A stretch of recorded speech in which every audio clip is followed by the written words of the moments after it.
আসসালামু আলাইকুম। তোমরা খাও এবং পান করো কিন্তু সীমা লঙ্ঘন করো না। সূরা আরাফ আয়াত ৩১।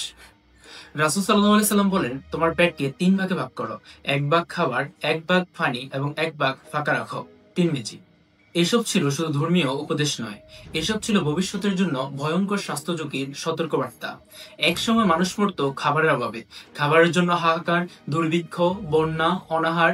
কিন্তু আজ মানুষ মরছে অতিরিক্ত খাবারের কারণে। বিশ্ব স্বাস্থ্য সংস্থা WHO জানাচ্ছে, প্রতি বছর ৪৭ লক্ষ মানুষ মারা যাচ্ছে অতিবোধজনিত রোগের কারণে।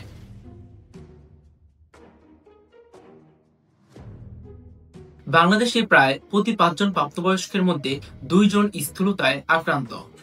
১ কোটিরও বেশি মানুষ ডায়াবেটিসে ভুগছেন।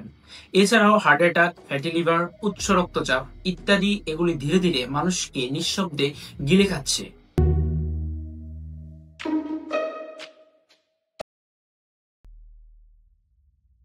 আর এর পেছনে রয়েছে অতিরিক্ত চিনি, অতিরিক্ত লবণ, ফাস্টফুড, কোমল পানি, প্রক্রিয়াজাত খাবার ইত্যাদি।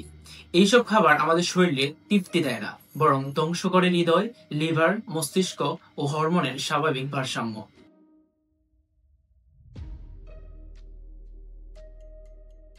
বিজ্ঞান বলছে এই খাবারগুলো আমাদের ব্রেইনের ডোপামিন সিস্টেম ধ্বংস করে ফেলে।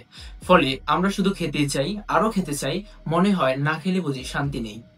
কিন্তু ইসলাম ১৪০০ বছর আগেই এই খাদ্য বিপর্যয় সম্পর্কে বলেছেন। নবী করিম সাল্লাল্লাহু আলাইহি সাল্লাম বলেন, আদম সন্তানের পেটের চেয়ে ভয়ঙ্কর আর কোনো পাত্র নেই।